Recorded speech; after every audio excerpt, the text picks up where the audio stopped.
what are the procedures? Because a lot of people are getting PrEP and they are misusing it.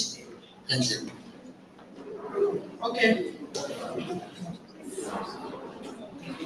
We'll take the two last questions before we get to the next. My name is discussing. So the last question was about PrEP. What are the guidelines on the age of consent for PrEP? The last speaker feels that a lot of people have been getting it who may not be appropriate. I hope I've represented you well. Thank you. My name is Mavis Kasintra. Sorry, Mavis, please speak very loud because the team online will need you to speak very loud in order for them to hear you. My name is Mavis Kasintra. I want to ask you, what is the symptom of HIV?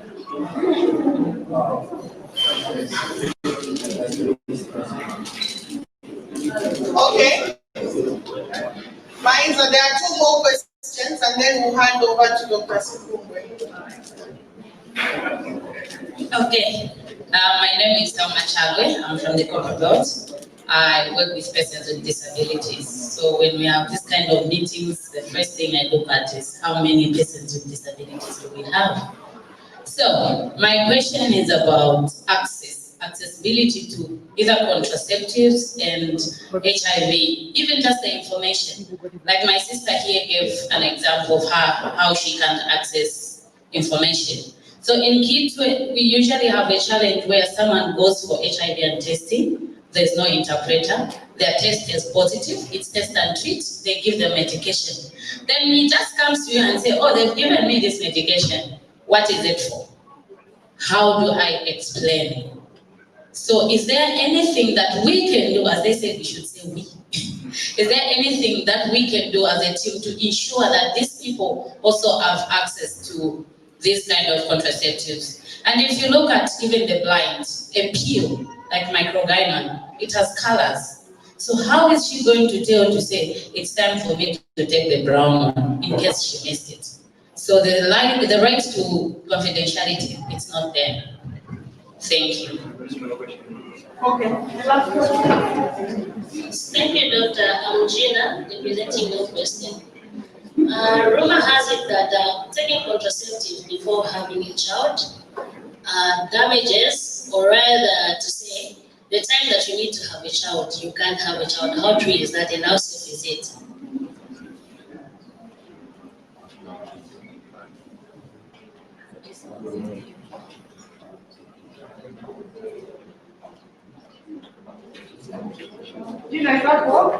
Thank you. I said thank you.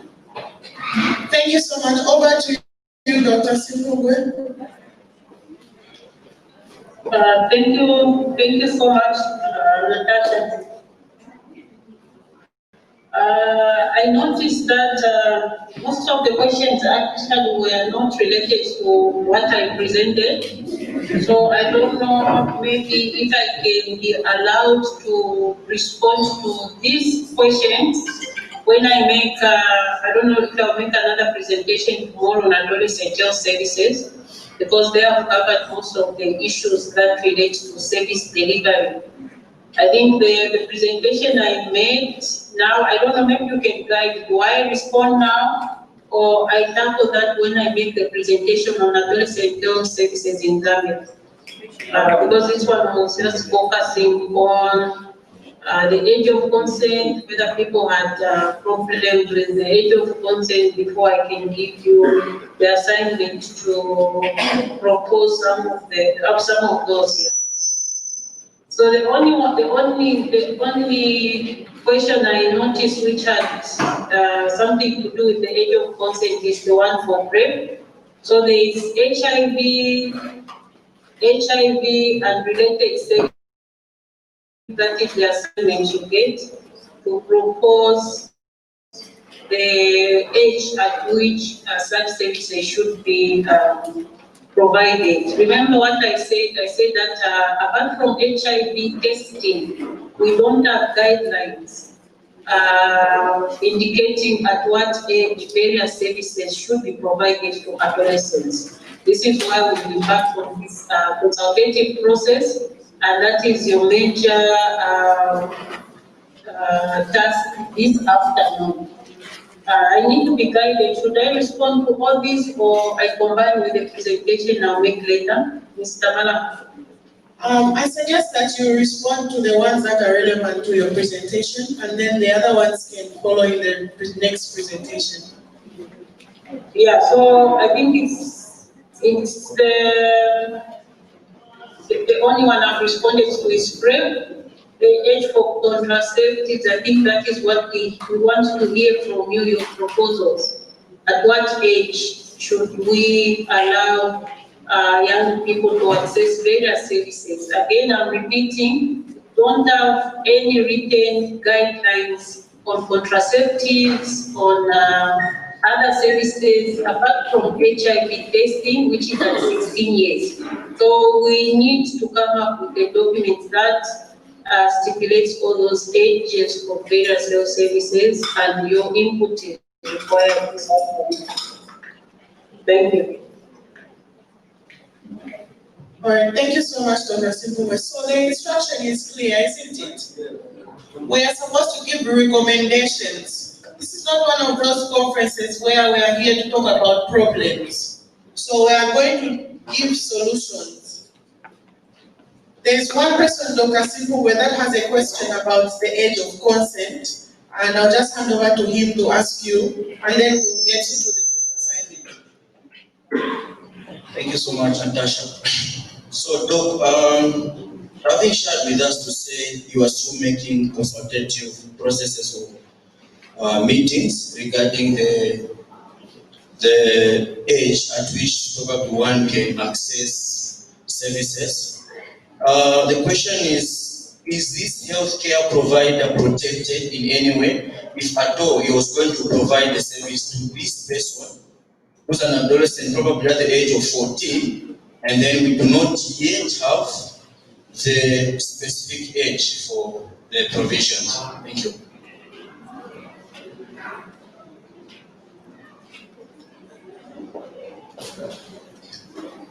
Okay, thank you so much. I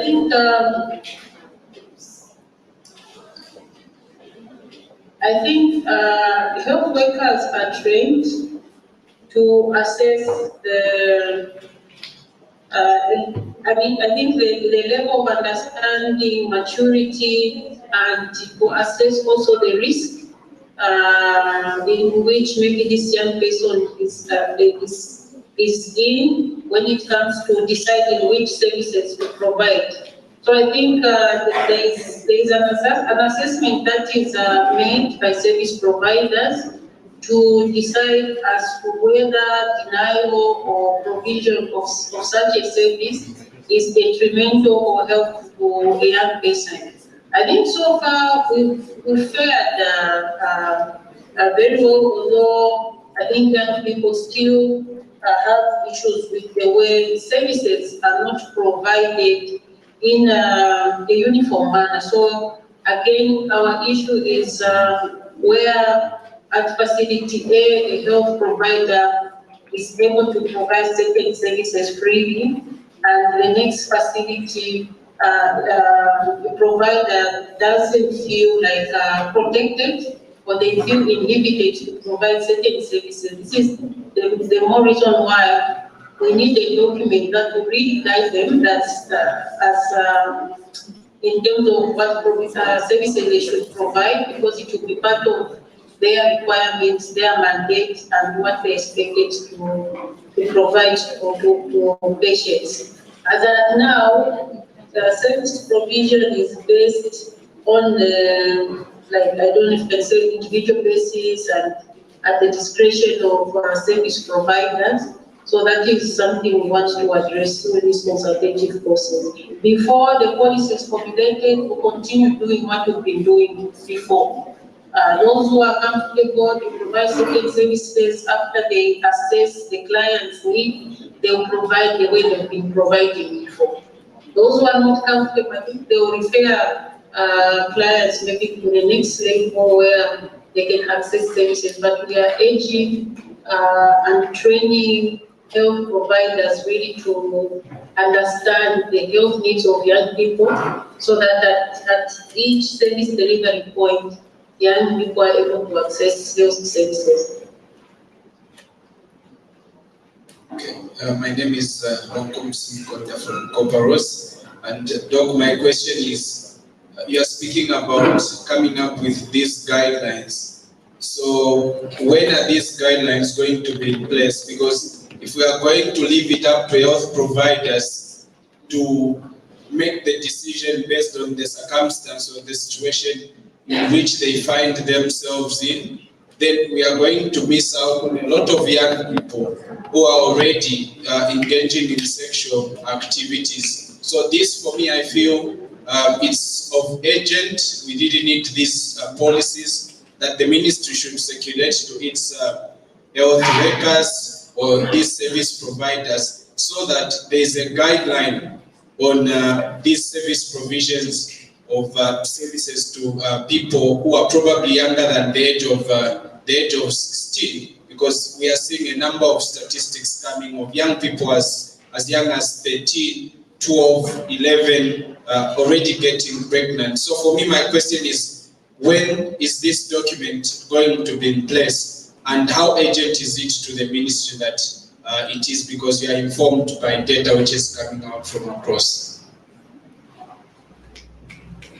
Okay, thank you so much. As I indicated, this is a process that has been initiated by the Ministry of Health itself, and the fact that Ministry of Health has mandated the Adolescent Health Unit to spearhead the process, it shows that they are actually resolved and interested in ensuring that this document is made available, is developed, so that it can guide service delivery. So it is a process that is championed by the Ministry of Health, and I think we are resolved to ensuring that very soon the document is developed after the consultative process has been completed. Thank you. Thank you so much. Thank you so much, Dr. Simpungwe. I think for now we will go straight into the group work, and we will make submissions, and this will be added into the document as well as what the other groups are doing.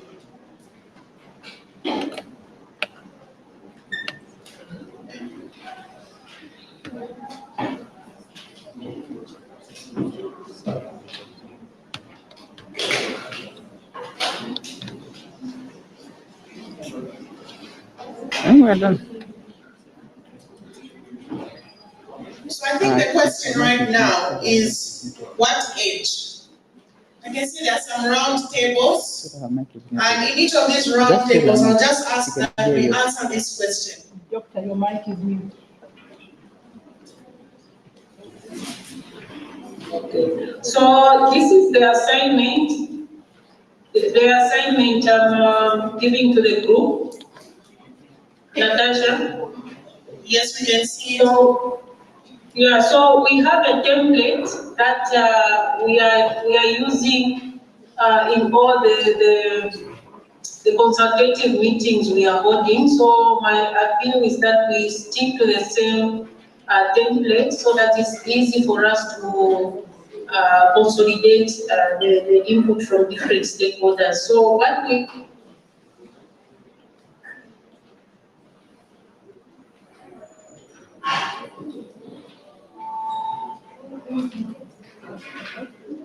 Internet. We seem to have lost you. The internet. The internet. Internet. It's ours. Connect again. Is someone calling you? Is your phone there? That's why I'm using his phone. I don't know. Use the other. Use that one.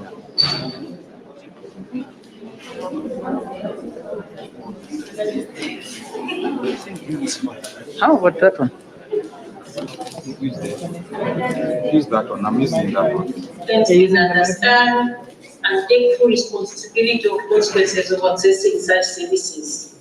Why are you proposing, say, if you propose for simple operations, you are saying you propose 14, and you explain why are you suggesting 14. You give us an explanation here, an explanation that will really convince policymakers that this is a good reason, justification why young people want the age of 14 as the age of consent for someone to be operated on without consulting parents or guardians. Same with the big operations. What age are we proposing? Yes?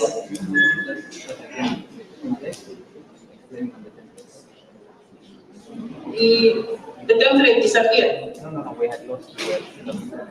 So that's Okay, so what I was saying was that we are going to use the same template which we've used with other stakeholders during the consultative process.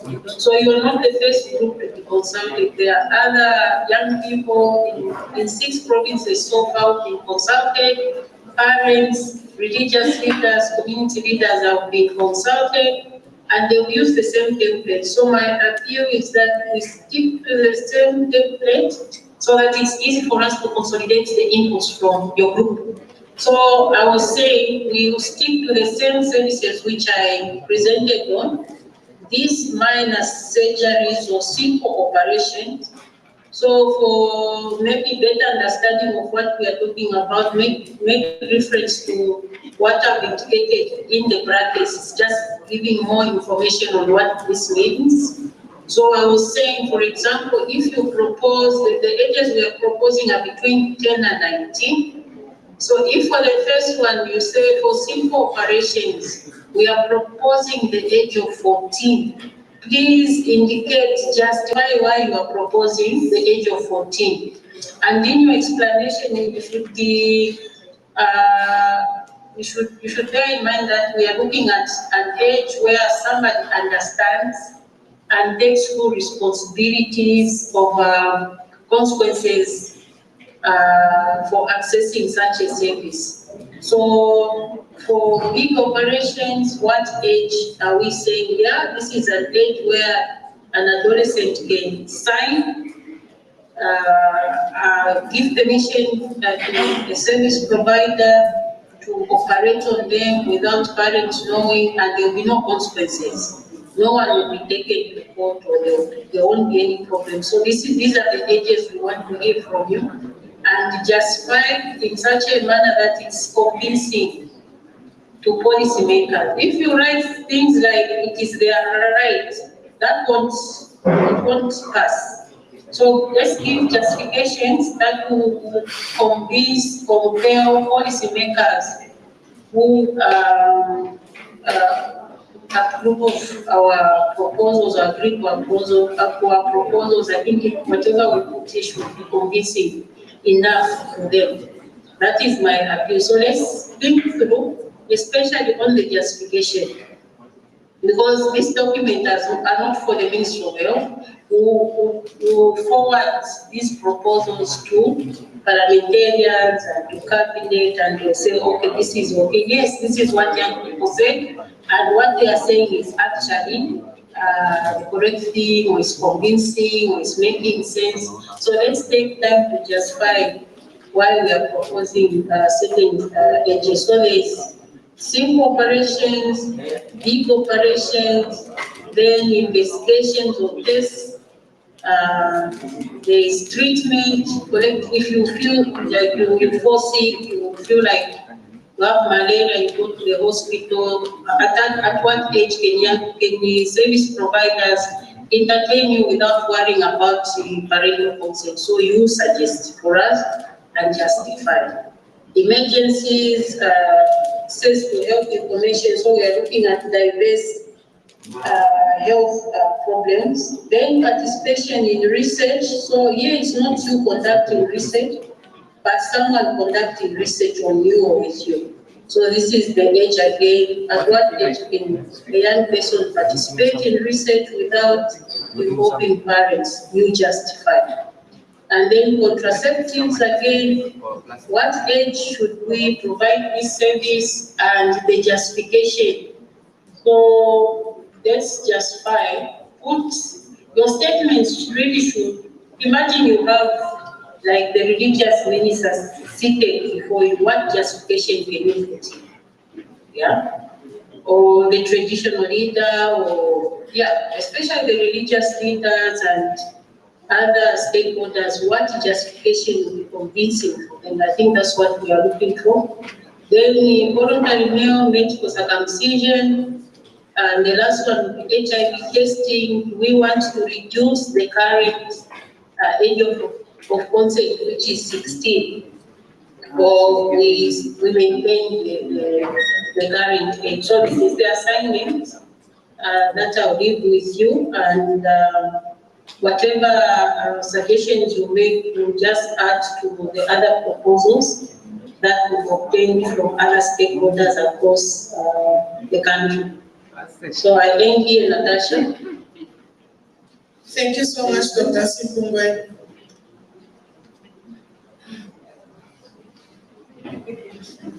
So I'll leave you to facilitate this process. Maybe I can check on you later. Yes, that would be great. Yeah, so you just facilitate, go around, just ensure that we understand the age of consent. So, for example, I don't expect 10 years for a major surgery, then people haven't understood the age of consent. Exactly.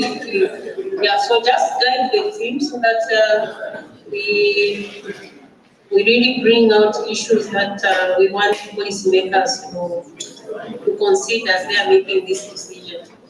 All right, we'll do so. Okay, so thank you so much. Thank you so much for your time. Have a lovely day and hope to hear from you soon. Thank you so much. All right, bye-bye. Okay, so I think I'll just get the end product from you, Natasha. Yes, I will facilitate the You will process. see. All right. Okay, thank you. Please let's give Dr. Simpungwe a round of applause.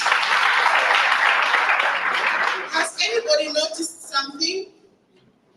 Did anyone notice something? Huh?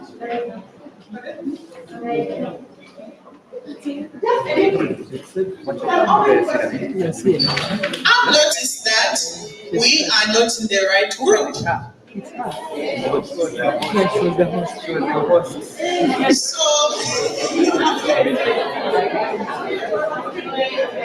I've noticed that we are not in the right group. How do you feel about that? Bad, eh? Most of you bad. But you know, flexibility has to be your best ability as a young person. Remember this. If you want to remember anything from today, remember this. Flexibility should be your best ability. Let's say that together. Flexibility should be your best ability. So we're going to be flexible and still tackle this group assignment or homework. The tech team, I think it's the tech team's fault because I think they were supposed to project in another room. Yeah. So what I can do, what I will ask the tech team to do for us is to put that homework on the screen. Then what we'll do now is we'll divide into 4 groups. This will be quick. Just say a number and why. How hard can that be? That's justification is why. Why do you think it should be like that? So we're going to make it quick. These 2 tables and a bit of the people here. You don't have to be together. You can just be all talking about the same thing. So these 2 lines. So these 2 lines just make a circle where you are. So some can join that table.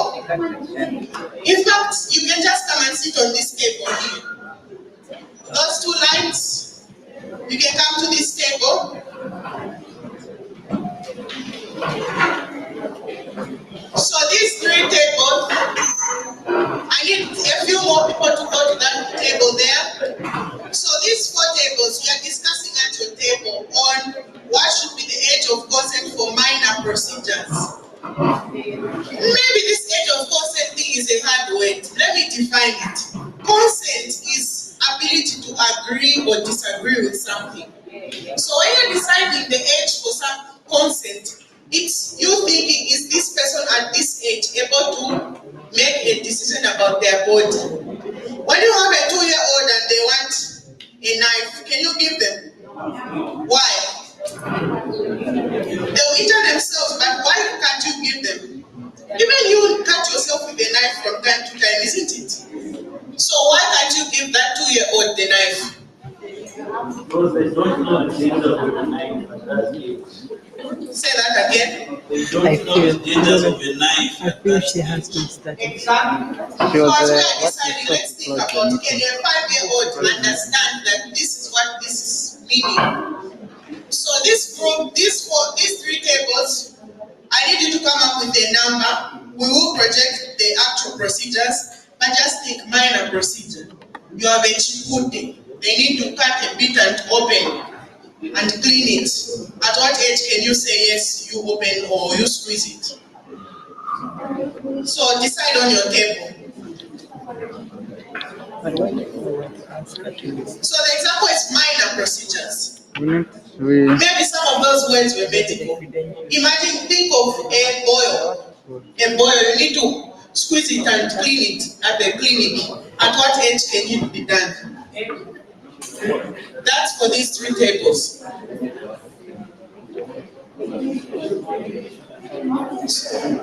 People seated here, I need you to fill up that table. That table there.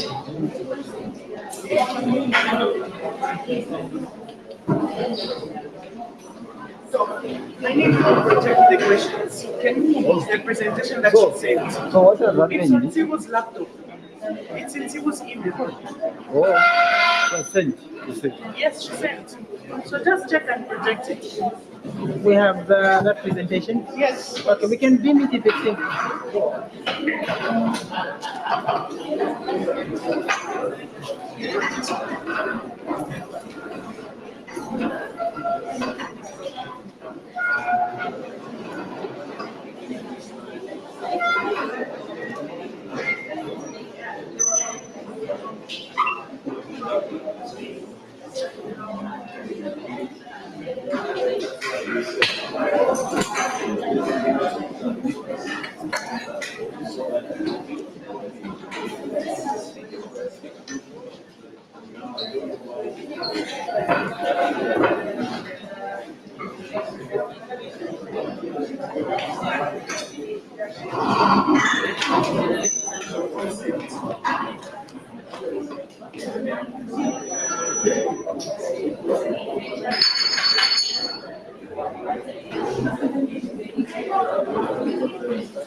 So the next group, you are going to be doing major surgery, removing a body part, doing a cesarean section. So major surgery, this group here, behind. So these 2 groups behind, we are doing major surgery. At what age can you consent to that? And why? Major surgery, major procedures. By major, we mean things which involve amputating a leg, getting a cesarean section, those kind of things. This group, all the people at the back. Are we together? All right.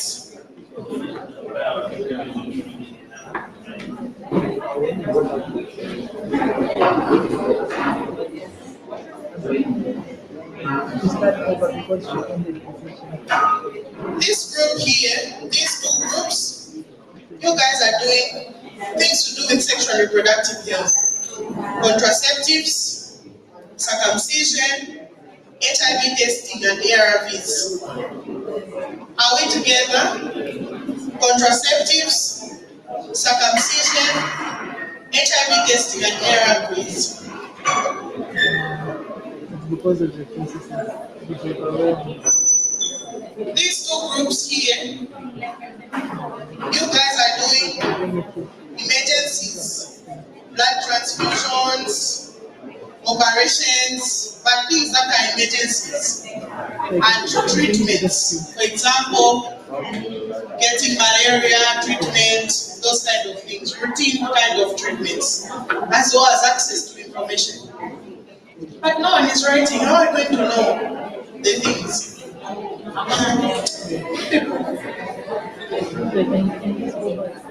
So when it what is it? It goes like this.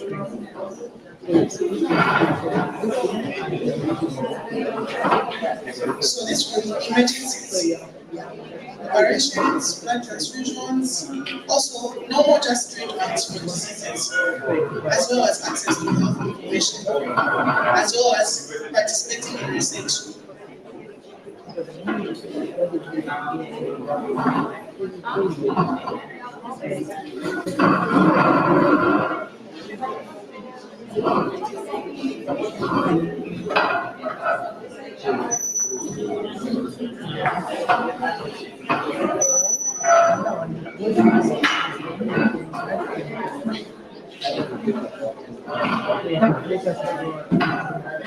They can start immediately. They can make it out.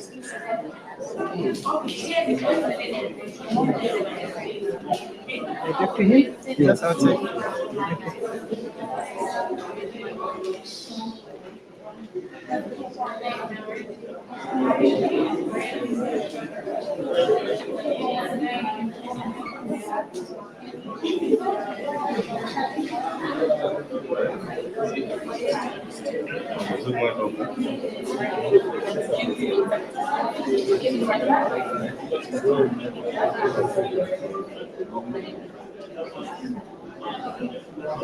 Maybe I can't think we should look at this. The transplant is like an emergency. Like the process of finding this information. Like let's say I'm eating out.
Yes, it's coming.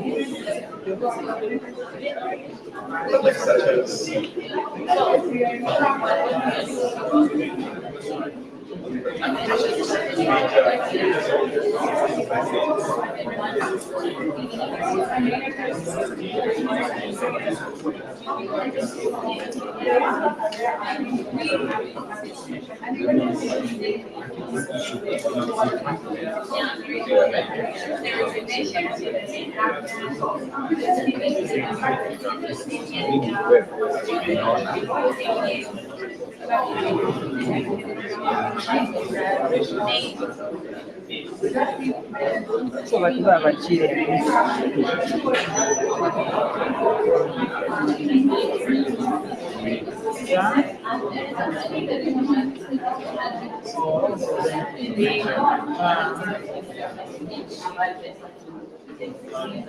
Ndio maandalizi ni bwana bwana sawa.